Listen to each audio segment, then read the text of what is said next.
अस्सलाम वालेकुम, welcome to किताबों का सफ़र। और आज हम पढ़ने वाले हैं माला एपिसोड 22 पार्ट नंबर 1। शुरू करते हैं। ये रिसर्च इंस्टीट्यूट भी है और यहाँ क्लासरूम भी बने हैं, बच्चों के कमरे भी। अलमारियों में कपड़े भी रखे हैं जिनसे मालूम होता है कि तमाम बच्चे कम उम्र हैं। स्कूल किचन भी है, ग्रोसरी भी है। यूँ लगता है कि जल्दी में उन लोगों ने उस जगह को छोड़ा है। उसने ज़ोर से मुट्ठी भींच ली, आंखें गुलाबी पड़ने लगी, सर दोनों हाथों में गिरा लिया। और क्या है वहाँ? उसकी आवाज़ शिकस्त हुई थी। अमीर एक दरवाज़े के करीब गया और उसका हैंडल घुमाया। वो खुलता चला गया। अंदर एक सफ़ेद गुलाबी सा कमरा था। सिंगल बेड, स्टडी टेबल, उसमें किताबें और स्केच बुक्स रखी थी। क्या हिलाल स्केचिंग करती थी? अमीर हाकुआनी अब वहाँ रखे चंद पेपर्स देख रहा था। मायर ने तेज़ी से सर उठाया। क्या ये हलाल का कमरा है? अमीर ने दस्ताना पैनी उंगलियों से शेल्फ से सुर्ख नूरानी कायदा निकाला। उसके सिर का कोना फटा हुआ था। वो यहीं थी। माहिर फ़रीद के लिए सांस लेना दुश्वार हो रहा था। उसने गिरबान का बटन खोला। गर्दन का मसला, हलक में अटका आंसू का गोला उसका नफ्स बंद कर रहा था। और क्या है यहाँ? वो पूछना चाहता था कि क्या इस कमरे में हिलाल की खुशबू है? क्या वो वहाँ इसकी मौजूदगी का कोई नक्श छुपा है? उसने कुछ तो छोड़ा होगा माहिर के लिए। उसे यकीन होगा कि वो उसके लिए आएगा। कुछ ख़ास नहीं, सिर्फ़ किताबें और चंद ड्राइंग्स। वो अब अलमारियाँ खोल कर देख रहा था। वो खाली थी। हिलाल का सामान वहाँ नहीं था। उसके स्केचेस में क्या है? उसने हथेली की पूँछ से आँखें पोंछी और जब बोला तो आवाज़ संजीदा मगर गीली थी। अमीर एक-एक करके स्केचेस सामने रखता गया। उसकी आंखों में अचंभा था। उसने बैक कैमरा ऑन किया तो माहिर के स्केचेस दिखाई दिए। तमाम सफ़ात पर एक ही स्केच बार-बार बना गया था। मून फेस, चाँद के उड़ार, हलाल से बदर और बदर से हलाल तक का चाँद का सफ़र। ग़ालिबन उनको मालूम हो गया था कि हम उनके करीब पहुँच चुके हैं, अमीर मायूसी से कह रहा था। इसलिए उन्होंने मुझे इस्तांबुल में इस केस में फँसाया था। वो बड़बड़ाया। वो जान गए थे कि माला जानती है कि हिलाल किसी मस्जिद या मदरसे के करीब है। उन्होंने मुझे वहाँ मसरूफ़ कर दिया। मेरा दिमाग बट गया। मुझे इस मदरसे को ढूँढते-ढूँढते इतना वक़्त लग गया। उनको हलाल को वहाँ से ले जाने के लिए यही वक़्त दरकार था। क्या? वो उसकी हड़बड़ाहट सुन नहीं सका था। कुछ नहीं। तुम बताओ यहाँ और क्या है? क्या आपकी बहन स्मार्ट है? अमीर कुछ देखते हुए जैसे ऊँचा सोच रहा था। वो चौंका। वो अपनी उम्र के बच्चों से ज़्यादा स्मार्ट है। वो स्पेशल है। माहिर फ़रीद के पास अल्फ़ाज़ नहीं थे बयान करने को कि वो क्या है। उसके कमरे के दरवाज़े पे कोई लॉक नहीं है। इमारत में दूसरी जगहों पर लॉक्स हैं, लेकिन यहाँ सिर्फ़ एक चाबी वाला लॉक है, जैसे ये कभी किसी ने जिस पर कभी किसी ने ज़ोर आज़माई तक नहीं की। वो अब पंजों के बल बैठा दरवाज़े के लॉक का मुआयना कर रहा था। वो लॉक कैसे तोड़ सकती थी? उसे जैसे बुरा लगा। जवाब में चंद लम्हे के लिए खामोशी छा गई। वो बाथरूम से भाग सकती थी। वो अब बाथरूम में खड़ा था। उसकी छत नीची थी। कम्पोड पर खड़े होकर वो बआसानी रोशनदान तक पहुँच सकती थी। ये शीशे का है, वो उसे तोड़ सकती थी। वो अब पैर ऊँचे किए बाहर झाँक रहा था। बाहर एक पाइप लगा है। वो उससे उतर कर नीचे जा सकती थी और वहाँ से सड़क पे। इमारत की उस तरफ कोई सिक्योरिटी नहीं है। तुम कहना क्या चाह रहे हो? उसकी आवाज़ बुलंद हुई। कि वो भाग सकती थी लेकिन नहीं भागी? कि वो अपनी मर्ज़ी से यहाँ रह रही थी? मेरा मतलब, वो 11 साल की बच्ची है। वो कैसे भाग सकती थी? वो बेरहमी से बोला। अमीर खामोश हो गया। मुझे दूसरे बच्चों के बारे में बताओ। अमीर अब कॉरिडोर में आगे चलता जा रहा था। साथ-साथ वो उसे चंद कमरे दिखा रहा था। फिर वो छत के सहन पे निकल आया। दाएँ-बाएँ देखा। ये एक तन्हा इमारत थी और दूर-दूर तक वीराना फैला था। मेन रोड भी यहाँ से काफ़ी दूर थी। वो पलटने लगा जब ठिठक के रुका। निगाह में कुछ चमका था। यहाँ एक अलग सा बना कमरा है। वो तेज़ी से उस तरफ आया। वो एक खिड़की थी जिसका शीशा टूटा हुआ था। अमीर ने उसके अंदर झाँका, फिर बैक कैमरा ऑन किया। इस कमरे के बाहर ताला लगा था, पुराना ताला, जैसे किसी ने उसे बरसों से ना खोला हो। चंद मिनट बाद अमीर और उसके एहलकार ताला तोड़ के अंदर दाखिल हुए तो उसे मोबाइल स्क्रीन पर वो कमरा वाज़ेह दिखाई दिया। वो गर्द और मिट्टी से अटा हुआ था। उसकी खिड़की के आगे कोई सुराख न थी और शीशे टूटा हुआ था। कर्शियाँ अभी तक अंदर गिरी थीं। अमीर ने अलमारी के दरवाज़े खोले तो हैंगर्स पे लटके कपड़े दिखाई दिए। वो किसी कम उम्र लड़के के कपड़े थे। यहाँ कोई लड़का कैद था। उम्र 14-15 बरस होगी। उसका यहाँ से काफ़ी अरसा पहले निकाला गया था, या शायद। अमीर ने टूटे शीशे की कुर्सियों को देखा। शायद वो भाग गया था। वो फ़ोन हाथ में लिए साकत बैठा रह गया। ज़हन एकदम बहुत पीछे चला गया। वो उसे ज़हनी अमराज के अस्पताल ले जाने आए खड़े थे। वो राहदारी के बीच पंजों के बल बैठा था।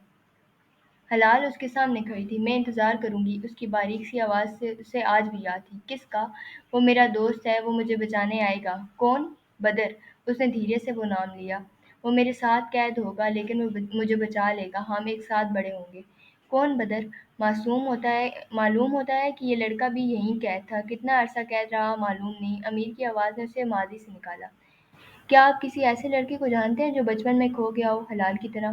نہیں، اس نے کال بند کر دی۔ پھر وہ کافی دیر وہیں بیٹھا رہا، خاموش، کسی سوچ میں گم۔ بدر کون ہے؟ وہ حلال کے ساتھ کیوں قید تھا؟ اس نے کیوں کہا تھا کہ وہ اس کو بچا لے گا؟ کچھ سوچ کے اس نے موبائل اٹھایا۔ تم نے مجھے کبیرہ سعدان کے بارے میں معلومات فراہم کی تھی زارا۔ اس کی انگلیاں ٹائپ کر رہی تھی۔ کیا تم مجھے یہ معلوم کر کے دے سکتی ہو کہ کبیرہ کے بیٹے الیان کا پورا نام کیا تھا؟ الیان وہ ٹکڑا تھا جو اس پزل کے کسی ایک خانے میں فٹ بیٹھا تھا، لیکن کس خانے میں، اسے یہی معلوم کرانا تھا۔ اس صبح نگینہ بیگم کو اپنے اپارٹمنٹ کے باہر دیکھنے سے چند ساعتیں قبل وہ اسلامک سینٹر سے لوٹی تھیں۔ اس کی شفٹ 11 بجے شروع ہونی تھی اور وہ عادتاً جلدی جاگ گئی تھی۔ محیط کو کال کی اور خلا کے کیس کے پیش رفت کو پوچھا تو جواب میں وہ کچھ چڑچڑا سا محسوس ہوا۔ مالا، تم اتنی جلدی فیصلہ کیوں کر رہی ہو؟ تھوڑا سوچ لو۔ میں فیصلہ کر چکی ہوں محیط، مجھے طلاق لینی ہے۔ دیکھو، اللہ تعالیٰ کو طلاق لینے والی عورتیں نہیں پسند۔ تم کینیڈا میں جا کے وہاں کے لوگوں کی طرح مت سوچو، بلکہ اپنی مشرقی معاشرے کی طرح سوچو۔ تمہیں پاور آف اٹارنی مل جائے تو وکیل سے بات کر لینا، ورنہ میں سفورہ سے کہہ دوں گی۔ اس نے خشک لہجے میں کہہ کے کال بند کر دی، لیکن دل ایسا برا خراب ہوا کہ اس کے جسم کی ساری توانائی نچوڑ گیا۔ کیا طلاق لینے والی عورتیں اللہ کو ناپسند ہیں؟ وہ شیخ رائد کے سامنے بیٹھی تھی، درمیان میں لکڑی کی ننھی سی میز تھی۔ اس کے پیچھے حال میں دور دور تک لوگ گروہوں کی صورت دکھائی دے رہے تھے۔ وہاں کسی ایونٹ کی تیاری ہو رہی تھی، اسپیکرز لگائے جا رہے تھے، لیکن اسے کسی کی آواز سنائی نہیں دے رہی تھی۔ اس کا دل کا شور کافی تھا۔ یہ آپ سے کس نے کہا؟ طلاق اللہ تعالیٰ کا پسندیدہ عمل ہے، لیکن یہ عمل اسی نے بنایا ہے۔ طلاق اللہ تعالیٰ کا ناپسندیدہ عمل ہے، لیکن یہ عمل اسی نے بنایا ہے۔ اس عمل کو حلال بھی اسی نے کیا ہے۔ اسلامی شریعت سے پہلے طلاق لینا ایسا آسان نہ تھا۔ جس سے شادی ہوتی اس کے ظلم و ستم کے باوجود اس کے ساتھ رہنا پڑتا تھا۔ لوگ طلاق دیتے اور پھر بیویوں کو واپس لے لیتے۔ اسلامی شریعت نے جو طلاق ہمیں تھمائی ہے وہ آسان ہے، وہ ایک راستہ ہے، آزادی کا راستہ، نجات کا راستہ۔ اس کو ٹیبو ہند معاشرے نے بنایا ہے۔ لوگ طلاق لینے والی عورت کو پسند نہیں کرتے۔ اس کی آنکھوں میں آنسو آنے لگے۔ میرا شوہر ایک قاتل ہے نہ ہوتا تب بھی وہ میرے اوپر تشدد کرتا رہا ہے۔ میں اس کے ساتھ نہیں رہ سکتی، لیکن کوئی میرا یقین نہیں کر رہا۔ لوگ کہیں گے مجھے مغربی عورت کی طرح آزادی چاہیے تھی، اس لیے میں نے اسے چھوڑا۔ لوگ میرے کردار پہ بات کریں گے۔ طلاق بلا شبہ اللہ کا ناپسندیدہ عمل ہے، کیونکہ یہ ایک تکلیف دہ چیز ہے، یہ گھر توڑتی ہے، یہ دل توڑتی ہے، لیکن اللہ تعالیٰ نے اسے خود ہمیں تھمایا ہے، کیونکہ اسے معلوم ہے کہ اس نے کیسے کیسے انسان تخلیق کیے ہیں۔ اس سے بہتر کون جانتا ہوگا کہ کچھ انسان کیسے اپنے لائف پارٹنرز کی زندگی مشکل کر دیں گے۔ ان کی نجات کے لیے اس نے طلاق کا راستہ رکھا ہے۔ لیکن بدقسمتی سے جنوبی ایشیا کے اسکالرز ایک حدیث کو استعمال کر کے طلاق لینے والے مرد اور عورتوں کو گلٹ میں مبتلا کر دیتے ہیں۔ شاید اس لیے ہم جنوبی ایشیا کے لوگ اپنے فیملی یونٹ پہ فخر کرتے ہیں اور طلاق اس کو توڑ دیتی ہے۔ اس نے ہتھیلی کی پشت گال پہنچے۔ شیخ رائد نے افسوس سے سر جھٹکا۔ فیملی یونٹ انسان کی اپنی ذات سے بڑا نہیں ہوتا۔ آپ نے فیملی یونٹ قائم رکھ کے کوئی ایوارڈ نہیں جیتنا۔ اللہ تعالیٰ کو کمزور مومن کے مقابلے میں قوی مومن پسند ہے۔ جو رشتے آپ کی ذات کو توڑ کے رکھ دیں، اس سے نجات کا راستہ اختیار کر لینا چاہیے۔ انہوں نے رک کے پانی کا گلاس اٹھایا، گھونٹ بھرا اور پھر گویا ہوئے۔ مسلمان ایک بات نہیں سمجھتے کہ شادیاں اور طلاقیں چوائسیز ہوتی ہیں۔ چوائسیز یعنی کسی سے شادی کرنے یا نہ کرنے سے اللہ تعالیٰ ناراض نہیں ہوتا، نہ کسی سے طلاق لینے یا نہ لینے پر وہ خفا ہوتا ہے۔ اللہ تعالیٰ کے رسول صلی اللہ علیہ وآلہ وسلم کے پاس بہت سے لوگ کئی موقعوں پر طلاق کے لیے بھی آئے اور نکاح کے لیے بھی۔ رسول اللہ صلی اللہ علیہ وآلہ وسلم نے کبھی کسی کو اس کے نکاح یا طلاق کے ارادے کو ریشنلائز کرنے کے لیے نہیں فرمایا، مطلب وجہ سن کے یہ نہیں فرمایا کہ اس کو جسٹیفائی کرو، اس کو ثابت کرو، نہیں۔ اللہ تعالیٰ کے رسول صلی اللہ علیہ وآلہ وسلم نے اس عورت کو بھی طلاق لینے کی اجازت دے دی جس کو اپنے شوہر کی شکل پسند نہیں تھی، کیونکہ بات شکل کی نہیں تھی، بات یہ بھی تھی کہ وہ دو انسانوں کی آپس میں نہیں بن رہی تھی۔ چاہے وجہ کوئی بھی ہو، اگر وہ انسان الگ ہونا چاہتے ہیں تو ان کو الگ ہونے سے دین نہیں روکتا۔ یہ انسان کا اپنا فیصلہ ہے اور اس فیصلے کے نتائج ہوتے ہیں، اور اس کو ان کے ذہن میں رکھ کے یہ فیصلہ لینا چاہیے۔ اور ان کے گھر بسانے کی ساری باتوں کا کیا جو بچپن سے ہم لڑکیوں کو پڑھائی جاتی ہیں؟ اور ان گھر بسانے کی ساری باتوں کا کیا جو بچپن سے ہم لڑکیوں کو پڑھائی جاتی ہیں؟ کہتے ہیں کہ شادی مشکل ہے اور طلاق بھی۔ किसी के साथ रिश्ता रहना मुश्किल है और तन्हा ज़िंदगी गुजारना भी। बे-औलादी मुश्किल है और औलाद को पालना भी। आपने सिर्फ़ अपनी मर्ज़ी की मुश्किल चुननी है। आप किस मुश्किल के साथ रह सकती हैं? एक पुरतशद्दुद शौहर के साथ या तन्हा लोगों की बातों और इल्ज़ामों के साथ? उसने महज़ सर हिला दिया। उसे मालूम था कि वो किस मुश्किल के साथ नहीं रह सकती, लेकिन मैं खौफ़ज़दा हूँ। अपने शौहर से? अपने आप से। उसने मेरे ऊपर सहरे इश्क किया था। अगर उसने दोबारा ऐसे किया और मेरा दिल फिर से उसके बहकावे में आ गया तो वो वाक़ई ख़ाइफ़ लग रही थी। शेख राइट ने गहरी साँस ली। इंसानी जिस्म की याददाश्त दिमाग की याददाश्त से ज़्यादा अच्छी होती है। गला खराब हो जाए तो तंदुरुस्त होने के बाद भी हम कई दिन ठंडा पानी नहीं पीते। किसी स्विच से करंट लगे तो कई हफ्ते हाथ उस स्विच के करीब नहीं जाता। दिमाग भूल जाए, जिस्म नहीं भूलता। ऐसे ही जादू के मरीज़ का जादू एक दफ़ा उतर जाए तो जिस्म को मालूम हो जाता है। हमारा जिस्म ज़्यादा हसास हो जाता है? वो समझ रही थी। जी हाँ, जिस्म जादू को पहचानने लगता है क्योंकि जादू उसी के रास्ते इंसान के अंदर दाखिल होता है। जिस्म जादू को पहचानता है। वो जब भी जादू की शर के करीब जाएगा वो अलर्ट हो जाएगा, चौंक जाएगा, वो आपकी अकल को इशारा देगा। उसको अंग्रेज़ी में हम वाइब महसूस करना भी कहते हैं। ये वाइब दरअसल जिस्म का इशारा होता है। मुझे अपने जिस्म के इशारे समझने हैं। उन्होंने इस बात में सर हिला दिया। लोग जादू की कैद से दो तरह से निकलते हैं। या वो अल्लाह से रुजू करते हैं, ज़िक्र और दुआ में कसरत करते हैं तो जादू टूट जाता है, या फिर उनसे कोई ऐसी नेकी सरज़द हो जाती है जो अल्लाह ताला को इतनी पसंद आती है कि वो उनके ऊपर बंधा हुआ जादू खोल देता है। दोनों सूरतों में इंसान की हसायात तेज़ हो जाती हैं। वो महसूस कर लेते हैं कि जो दूसरे नहीं कर सकते। वो वो देख सकते हैं जो किसी को दिखाई नहीं देता। ऐसी आवाज़ें सुन सकते हैं जो बोली नहीं गई होती। क्या जादू से गुज़रने वाले हर शख्स की हसायात तेज़ हो जाती हैं? नहीं। जो जिस्म के इशारे की नज़रअंदाज करते हैं, उनकी हसायात कुंद छुरी की तरह ज़ंग-आलूद हो जाती हैं, और जो अल्लाह का ज़िक्र नहीं तर्क करते, उनकी मज़ीद तेज़ हो जाती हैं। उन्हें धोखेबाज़ का धोखा उसके कदमों से पहले अंदर आता दिखाई देता है। वो जादू को अपने घर में दाखिल होने से पहले सूंघ लेते हैं। लेकिन वो लोग होते हैं डॉक्टर राय जो जादू से डरते नहीं हैं। मैं डरती हूँ जादू से, अपने शोहर से।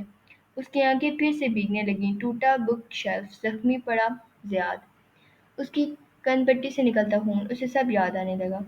खौफ जादू की खुराक है। जादू को मारने के लिए उसे भूखा रखना पड़ता है। उसे खौफ नहीं मिलेगा तो वो खुद मर जाएगा। और खौफ कैसे खत्म होता है? इंसान हर इस चीज़ से डरता है जिसको वो समझ नहीं सकता। वो वहाँ से उठ आई, लेकिन उसकी समझ में ना आया कि इंसान खौफ को कैसे समझ सकता है। खौफ तो खौफ होता है, हर वक्त पीछा करता है। वो अपार्टमेंट में वापस गई और काम में जाने के लिए तैयार होने लगी। अब वो खौफज़दा नहीं होगी। कोई नहीं जानता वो कहाँ है। वो नई ज़िंदगी शुरू करेगी। वो बार-बार खुद को यकीन दिलाते हुए दोहरा रही थी। अपार्टमेंट से निकलते हुए उसे बिलाखिर यकीन आने लगा था, और सामने नगीना बेगम मौजूद थी। वो वैनकूवर की ठंडी सी सुबह थी। अपार्टमेंट बिल्डिंग के सामने नगीना बेगम की वही व्हीलचेयर खड़ी थी जिसे अंदर अंदरानी ने पीछे से थाम रखा था। चंद लम्हे के लिए कशमाला मुबीन कुछ बोल न सकी। गुंग, बिल्कुल गुंग। हमें अंदर आने के लिए नहीं कहोगी बेटी? वो उसे देखते हुए नरमी से मुस्कुराई। उसने अपना सर खुद ब खुद इस बात में हिलते देखा। फिर उसने अपने कदमों को आगे बढ़ते देखा। अंदरानी पीछे हट गई। वो खुद उनकी व्हीलचेयर धकेलते हुए अंदर लाई।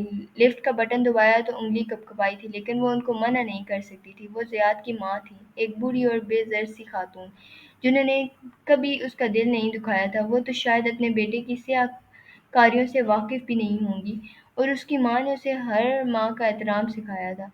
अंदरानी अपार्टमेंट के अंदर नहीं आईं, बाहर खड़ी रहीं। वो उनकी व्हीलचेयर अपने कमरे के वाहिद काउच के सामने ले आई। आपको मेरा एड्रेस कहाँ से मिला? खामोश कमरे में अब वो दोनों आमने-सामने बैठी थीं। ज़ियाद ने बताया था। कशमाला पलक झपकना भूल गई। ज़ियाद जानता है कि मैं कहाँ हूँ?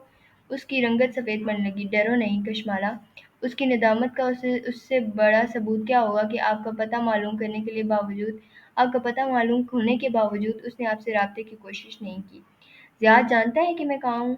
उसे अपनी आवाज़ किसी कुएँ से आती महसूस हुई। वो यकटक उनका चेहरा देख रही थी। कुछ था जो उसके स्टूडियो अपार्टमेंट में बदल गया था, कुछ ऐसा जो पहले वहाँ न था। अब चंद मिनट पहले जब वो यहाँ से बाहर निकली थी तो वो एक रोशन और हवादार कमरा था, लेकिन अब कुछ बदल गया था। कुछ था जो रीलिंग के इस कमरे के अंदर आ गया था, कुछ ऐसा जिसने तारीकी कर दी थी।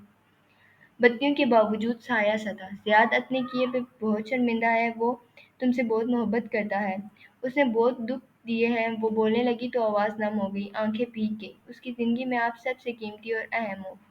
उसके बाप ने हमेशा उसको तशद्दुद का निशाना बनाया, उसकी ज़ात अधूरी रह गई, सिर्फ आप थी जो उसको मुकम्मल कर सकती थी। ज़ियाद जानता है कि मैं कहाँ हूँ। वो बिल्कुल शल बैठी थी, अपार्टमेंट से मॉल की कॉफ़ी शॉप, वहाँ से जिम, वहाँ से ग्रॉसरी, फिर वापस अपार्टमेंट। वो अपना मखसूस रूट ज़हन में दोहरा रही थी। क्या ज़ियाद इस शहर में था? क्या वो सारा वक्त उसके ताक़ब में रहता था? आप उसको एक मौका और देकर देखो। बेटे, अच्छी बेटियाँ अपना घर बसाती हैं, तोड़ती नहीं हैं। आप बड़ेपन का सबूत दो, उसको माफ़ कर दो, वो खुद को बदल लेगा। आपको उसकी हर वो बात जो नहीं पसंद, वो उसको बदल लेगा। वो जानता है कि मैं कहाँ हूँ। हाँ, वो जानता है, लेकिन मैं इस शहर में हूँ। उन्होंने आगे बढ़ के इसके हाथ पे हाथ रखा, लेकिन माला का हाथ एकदम बदक के पीछे हटा, जैसे करंट छू गया हो। खुद वो भी हैरान रह गई। नगीना बेगम ने कदरे नासमझी से अपना हाथ वापस खींचा, वो जैसे हर्ट हुई थी। माला कदरे शर्मिंदा हो गई। सॉरी, मैं बहुत एडजी हो गई थी। वो कहना चाहती थी कि अपने घर की सरबराह मर्द का थप्पड़ खाने वाली लड़की एक तवील अरसे तक एडजी रहती है, हर आवाज़ पे डरने वाली, हर पुकार पर चौंकने वाली, हर हरकत पर झिटका खाने वाली। लेकिन ज़ुबान ने साथ नहीं दिया, ज़ुबान ने बस वही बात दोहराई। ज़ियाद जानता है कि मैं कहाँ हूँ। क्या आप उसको एक चांस मज़ीद दे सकती हो? वो गुमसुम सी उन्हें देख रही थी। अपार्टमेंट में रखे उसके पौधे एकदम जैसे मुरझा गए थे। कोई अजीब सी तारीकी थी जो हर तरफ छाई थी। उसे जैसे घुटन होने लगी। उसको एक माँ देकर देखो। सिर्फ एक माह के लिए वापस आ जाओ मेरे साथ, मेरे घर में। हमने यहाँ आपके लिए एक घर रेंट किया है। मैं आपके साथ रहूँगी। मेरी मौजूदगी इस बात को यकीनी बनाएगी कि वो आपको कोई दुख नहीं दे सकेगा। अगर एक माह तक उसने खुद को एक बदला हुआ इंसान साबित ना किया, तो आप कहोगी वही होगा। केस की भी ज़रूरत नहीं होगी। मैं उसको कहूँगी कि वो अपने हाथों से तलाक लिख के दे देगा। सिर्फ एक माह कशमाला। वो बूढ़ी औरत आंखों में पानी के लिए उसकी मिन्नत करी थी। उसे एकदम से उन पे ढेर सारा तरस आया। वो कहना चाहती थी कि आप इसकी स्याहकारियों से वाकिफ़ नहीं हैं, आप नहीं जानती कि वो क्या-क्या कर सकता है, लेकिन होंठ खुले तो बस ये निकला। वो जानता है मैं कहाँ हूँ। कशमाला सिर्फ एक माह। वो धीरे से उठ खड़ी हुई, जैसे ज़हन पे छाई धुंध छुटी थी हो। जैसे दिल को यकीन आ गया हो कि वो जानता है कि वो कहाँ है। नगीना आंटी मैं आपको नगीना आंटी, मैं आपकी बहुत इज़्ज़त करती हूँ। इस सब में आपका कोई कसूर नहीं है, लेकिन मैं अपनी ज़िंदगी किसी तजुर्बे की नज़र नहीं कर सकती। ज़ियाद सुल्तान इंसान नहीं, एक हैवान है। बल्कि नहीं, वो शैतान है। उसने मुझसे धोखे से शादी की और उसने मेरे ऊपर अल्फाज लबों में रुख लिए। ये ऐसा जुर्म था जिसका कोई सबूत न था, ना कोई गवाह। नगीना बेगम कैसे यकीन करेंगी कि उनका बेटा जादू कर सकता है? उसने मेरे ऊपर बहुत जुल्म किए। अब माफ़ी का दरवाज़ा बंद हो चुका है। मैं आपको बहुत एहतियात से वापस आने के लिए कह रही हूँ। ये मेरा आखिरी फैसला है। उसने आगे बढ़कर दरवाज़ा खोला। एकदम ताज़ा हवा अंदर आई, लेकिन अब भी अंदर घुटन थी। स्याह घुटन, वो जैसे बाहर नहीं निकली। नगीना बेगम ने शिकस्ती से अंदर आने को इशारा किया। वो उसको घूरते हुए अंदर आई और उनके व्हील चेयर थाम दी। एक दफ़ा सोच लो। नगीना बेगम बहुत अफसोस और उम्मीद से उसे देख रही थी। उसका दिमाग धीरे धीरे मुकम्मल तौर पर बेदार होता गया। उसने अंदर आती अंदरानी को देखा। ये उनकी पुरानी बंगाली मुलाजमत थी। ये वैन कोर्ट कैसे पहुंच गई? वो उनको बाहर ले जाने लगी जब उसने खुद को कहते सुना, आप कनाडा में कैसे? मेरा मतलब है वीज़ा। उसे याद था कि उनका वीज़ा कितनी मुश्किल से प्रोसेस हुआ था। कनाडा का वीज़ा दुनिया के मुश्किल तरीन वीज़ों में से एक था, और उसकी एप्लीकेशन फ़ॉर्म का सवालनामा इतना लंबा था कि जितनी कोई किताब होती है। फिर ये इतनी आसानी से कैसे पहुंच गई? नगीना बेगम ने ऐनक के पीछे से मुस्कुरा के उसे देखा। Medical emergency. मैं मरीज़ हूँ और ये मेरा केयर टेकर है। वीज़ा तो 3 दिन तक में लग जाता है। वैसे मैं इलाज के लिए यहाँ आई हूँ, लेकिन असल मकसद तुमसे मिलना था। शायद मेरी दरख्वास्त तुम्हारा दिल नरम कर दे। मेरा दिल सख्त नहीं है, ना मैं सख्ती दिखा रही हूँ। मैं सिर्फ अपना रास्ता अलहदा कर रही हूँ, क्योंकि मुझे ज़ियाद सुल्तान के साथ नहीं रहना। वो दरवाजे में तब तक खड़ी रही जब तक वो दोनों लिफ्ट के पार गायब न हो गईं। फिर वो तेज़ी से अंदर आई, दरवाज़ा बंद किया, वोल्ट चुराया, डबल लॉक किया, खिड़की तक आई और एहतियात से बाहर झाँका। यहाँ से अपार्टमेंट का फ्रंट दिखाई नहीं देता था। वो किसके साथ आई और कहीं कुछ मालूम न होता था। उसका दिल बुरी तरह धड़क रहा था, अलबत्ता सांस बहाल हो चुका था, और वो घुटन وہ ایک دم سے رخصت ہو گئی تھی، ایک دم جیسے اپارٹمنٹ میں کچھ ہلکا پھلکا سا ہو گیا تھا۔ اسے گردن دائیں بائیں موڑ کے محسوس کرنا چاہا، اس کا جسم جیسے کھل کے سانس لے رہا تھا۔ مالا نے سینے پر ہاتھ رکھ کر اپنی دھڑکن محسوس کرنی چاہی۔ یہ کیسا احساس تھا؟ نگینہ بیگم جیسے بے سر خاتون کے قریب آتے ہی اس کا جسم یہ کیسی چیزیں محسوس کرنے لگا تھا۔ وہ سری وینکوور کے قریبی شہر میں بنے کئی دو منزل گھروں میں سے ایک تھا۔ وہ سرسبز لان سے گھرا تھا جس کے چاروں اطراف میں سفید باڑ لگی تھی۔ اندر لانگ روم میں ٹی وی چل رہا تھا۔ ایک ایل شیپ صوفے پہ سامنے زیاد سلطان بیٹھا تھا۔ آنکھ تلے زخم کا نشان تھا اور سر پہ بینڈیج ابھی تک لگی ہوئی تھی۔ وہ کشن گود میں رکھے ٹانگیں لمبی کیے ٹی وی دیکھ رہا تھا۔ دروازہ کھلا تو بہت سی روشنی اس طریق گھر کے اندر داخل ہوئی۔ اندرانی نگینہ بیگم کی ویل چیئر دکھلتی آ رہی تھی۔ کیا کہا اس نے؟ زیاد نے پیر نیچے اتارے اور سوالیہ نگاہوں سے انہیں دیکھا۔ ابھی شاک میں ہے، اسے ہمارے یہاں آنے کی امید نہیں تھی، وہ بے تاثر لہجے میں کہتے ہوئے اپنا پرس ایک طرف رکھ رہی تھی۔ مجھے بھی آپ کے یہاں آنے کی امید نہیں تھی، وہ بیزاری سے پیچھے کو ہوا۔ انداز میں طنز تھا، یہ صرف شکایت۔ نگینہ بیگم نے آنکھیں اٹھا کے اسے دیکھا۔ میں اس کو تمہیں واپس جوڑنے آئی ہوں۔ ان کی آنکھوں میں چمک تھی۔ اس خراب طبیعت کے ساتھ آپ کو اتنا سفر کرنے کی ضرورت نہیں تھی، اور نہ ان ان کو ساتھ لانے کی۔ اس نے ایک گھورتی ہوئی نظر اندرانی پہ ڈالی، وہ جواباً انہی نظروں سے اسے گھورتی رہی، اور پھر زیاد نے دوسری نظر ہال کے سرے پہ بنے دروازے پہ ڈالی۔ وہ بیسمنٹ کا دروازہ تھا۔ اب پاکستان میں رہنا ممکن نہ تھا۔ ہمارے مدرسے سے ریڈ ہونے جا رہا تھا۔ نگینہ بیگم نے وہیل چیئر کا بٹن دبایا اور اسے خود چلاتے ہوئے صوفے کے قریب لائیں۔ اندرانی زینیں چڑھتی ہوئی اوپر بنے کچن کی طرف بڑھ گئیں۔ آپ دبئی بھی جا سکتی تھی، یہاں آنے کی کیا ضرورت تھی؟ وہ ناخوش تھا، بے چین تھا، بیزار تھا۔ میرا وقت کم رہ گیا ہے بیٹے۔ وہ اب اس کے صوفے کے عین سامنے بیٹھی تھی، مسکراتی آنکھیں زیاد پہ جمی تھیں۔ اور مجھے جلد از جلد تمہارا گھر پھر سے جوڑنا ہے۔ زیاد کے اتنے اعصاب ڈھلے ہوئے چہرے پہ سایہ لہرایا۔ جدہ میں جو کچھ ہوا اس کے بعد وہ کبھی نہیں مانے گی امی۔ اس کا لہجہ شکست خوردہ تھا۔ سر جھکا کے آنکھوں ہاتھ بالوں میں پھنسا دیے۔ کسی سے کب کیا منوانا ہے یہ سرکار سے بہتر کوئی نہیں جانتا۔ وہ مسکرائیں۔ زیاد نے چونک کے انہیں دیکھا، چہرے پہ حیرت پھیل گئی۔ آپ کو اتنا یقین کیسے ہے کہ وہ مان جائے گی؟ انہوں نے آنکھیں بند کی اور مسکرائیں۔ ان کا چہرہ مزید نحیف اور لاغر ہو چکا تھا، لیکن آنکھوں کی چمک کی کوئی شے شکست نہیں دے سکتی تھی۔ اب یہ ایک پتہ میرے ہاتھ میں ہے۔ آپ کے موکلوں کی خبریں؟ زیاد جیسے اکتا گیا، ریموٹ واپس اٹھا لیا۔ میرے موکل وہ جانتے ہیں جو دوسرے نہیں جانتے۔ وہ مسکرائیں۔ زیاد نے اسی ناگواری سے انہیں دیکھا۔ اس کو یہاں لانے کی کیا ضرورت تھی؟ جہاں سارے بچے چھوڑ دیے وہاں اس کو بھی کسی ٹھکانے لگا دیتی۔ اب کہ اس کے لہجے میں شکایت کے ساتھ ساتھ فکر مندی بھی تھی۔ نگینہ بیگم نے جواب نہیں دیا۔ وہ مسکرا کے وہیل چیئر کو بٹن سے چلاتی اس دروازے کی طرف بڑھ گئیں۔ دروازے تک وہیل چیئر روکی اور پھر دیوار کے سہارے لے کر اٹھی۔ ایسا نہیں تھا، وہ چل نہیں سکتی تھی، اور یہ چند زینیں تو وہ اتر سکتی تھی۔ تاریک زینوں کے نیچے ایک ہال کمرہ تھا، دور دور تک کاٹھ کا کباڑ رکھا تھا۔ ایک کونے میں ایک گٹھری سی پڑی تھی۔ نگینہ بیگم لکڑی کے ستونوں کا سہارا لیے اس گٹھری کے قریب آئیں، پھر گھٹنوں پہ ہاتھ رکھے سامنے ایک کرسی پہ بیٹھ گئیں۔ پھر ستون پہ ہاتھ مارا، ایک مدھم بتی جل اٹھی۔ گٹھری اسی طرح ساکت رہی۔ وہ سر گھٹنوں میں دیے ایک ننھی سی لڑکی تھی۔ اس کے گھنگریالے بال کمر پہ بکھرے تھے۔ آہٹ کے باوجود اس نے سر نہیں اٹھایا تھا۔ نگینہ بیگم کی نگاہ اس کی کلائی تک پھسل گئی۔ وہاں ایک ہتھکڑی بندھی تھی جس نے ننھی زنجیر کے ایک قریب ستون سے جڑی تھی۔ اس کے ٹخنے کے گرد بھی ایسی ہی زنجیر بندھی تھی۔ زنجیر اتنی لمبی تھی کہ وہ چند فٹ تک کمرے میں چل سکتی تھی، کونے میں بنے باتھ روم تک جا سکتی تھی، زینوں کے تہانے تک بھی پہنچ سکتی تھی۔ البتہ وہ چل نہیں رہی تھی، وہ وہیں کسی مجسمے کی طرح بیٹھی تھی۔ تم کتنی اچھی لڑکی ہو حلال۔ انہوں نے مسکرا کر نرمی سے ان کے بالوں پہ ہاتھ پھیرا۔ تم نے سفر کے دوران کسی بھی موقع پہ مجھے تنگ نہیں کیا، نہ تم نے بھاگنے کی کوشش کی۔ حلال نے جواب نہیں دیا، نہ سر اٹھایا۔ وہ مسکرائیں۔ ان کا بااثر کلائنٹس نے ان کی بہت مدد کی تھی۔ پاکستان میں کینیڈا کے ویزے ابوظہبی ایمبیسی سے ایشو ہوتے تھے۔ وہاں کام کرنے والے ان کے ایک کلائنٹ نے 24 گھنٹے میں ان کے ویزے کلیئر کروائے، اور ایف آئی اے کے کلائنٹس نے ان کو بآسانی ملک سے نکلوایا۔ حلال زیادہ وقت دوا کے زیر اثر تھی۔ ایک مریض جس کا کینیڈا پہنچنا ضروری تھا، انہیں خوف تھا کہ اگر وہ ہوش میں آئی تو چلانا نہ شروع کر دے، لیکن وہ خاموش رہی تھی۔ بالکل خاموش۔ تم کبھی بھی بھاگنے کی کوشش نہیں کرتی، کتنی اچھی بیٹی ہو۔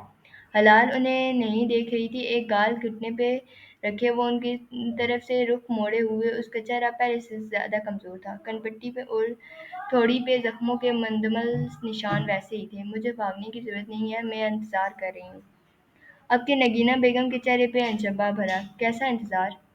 میں انتظار کر رہی ہوں، اس نے دہرایا۔ وہ دیوار کو دیکھ رہی تھی، یا شاید وہ کچھ نہیں دیکھ رہی تھی، وہ کسی سوچ میں تھی۔ وہ چند لمحے وہیں بیٹھی رہی۔ کیا تم وہ کرو گی جو میں چاہتی ہوں حلال؟ یو آر ڈائنگ، اس نے زیر لب دہرایا۔ نگینہ بیگم کو چہرے پہ نمی محسوس ہوئی۔ یہ انگلیوں نے سے ناک کو چھوا، نتنوں سے خون کے قطرے نکل رہے تھے۔ انہوں نے گہری سانس کھینچی۔ میرا وقت کم رہ گیا ہے، لیکن میں مرنے سے پہلے اس کام کو مکمل کر جاؤں گی حلال، میں انتظار کر رہی ہوں۔ وہ چہرہ موڑے اسی طرح بولی، کس کا؟ انہیں جیسے غصہ آنے لگا، رومال ناک پہ رکھ لیا۔ وہ خاموشی سے بھیگتا گیا، وہ مجھے بچانے آئے گا۔ وہ اب آنکھیں بند کیے بڑبڑا رہی تھی۔ وہ سارا دن ساری رات اپارٹمنٹ سے نہیں نکلی، ماہی کو نہیں بتایا کہ وہ پریشان ہوتی، اور پھر کہتی کہ واپس چلی ویک آ جاؤں۔ شام میں اس نے موہت کو دوبارہ کال کی، وہ اس کی صبح کے رویے کی وجہ جاننا چاہتی تھی۔ موہت تو اب تک اس کو سپورٹ کرتا آیا، پھر ایک دم سے اسے کیا ہو گیا تھا؟ یہاں پاکستان میں سب کو معلوم ہو گیا ہے کہ مالا کینیڈا چلی گئی ہے۔ کل شام سے بہت رشتے داروں کی کالز آئی ہیں مجھے۔ موہت عجیب اکتایا ہوا لگ رہا تھا۔ جب مالا کینیڈا آئی تھی اور اس کی موہت سے پہلی دفعہ بات ہوئی تھی تو وہ اس کی داستان سن کے رو دیا تھا۔ تم مجھے بتاتی مالا، میں خود تمہیں سعودیہ سے لے کر لاہور آ جاتا۔ تم نے کیسے اتنا عرصہ برداشت کیا؟ ہم یہاں اپنی زندگی میں مصروف رہے اور میری بہن پہ اتنا سب کچھ بیت گیا۔ لیکن آج اس کے انداز میں کچھ چڑچڑا پن سا تھا۔ اپنے بیڈ پہ بیٹھے آئی پیڈ کی اسکرین دکھائی دیتے موہت کا چہرہ اس نے بہت غور سے دیکھا۔ زیاد کی ماں آج آئی تھی، یقیناً زیاد نے یہ باتیں رشتہ داروں میں پھیلائی ہوں گی۔ تم تو کینیڈا میں ہو نا، یہاں سب کچھ تو ہم نے فیس کرنا ہے نا۔ جب بہن بھائیوں میں سے کسی کوئی ایک طلاق لیتا ہے تو باقی سب پر بھی اثر پڑتا ہے۔ جانتی ہو، اپنے رشتہ دار سے طلاق لینا زیادہ مشکل ہوتا ہے کیونکہ پورا خاندان انوالو ہو جاتا ہے۔ یہ بھی جانتی ہو، اس لیے کزن میرج اگر ٹاکسک ہو جائیں تب بھی برسوں تک میاں بیوی ایک دوسرے کو نہیں چھوڑتے کہ جس نے پہل کی سارا خاندان اس کو قصوروار ٹھہرائے گا۔ لیکن میں لوگوں کی باتوں کی وجہ سے اپنا فیصلہ نہیں بدل سکتی۔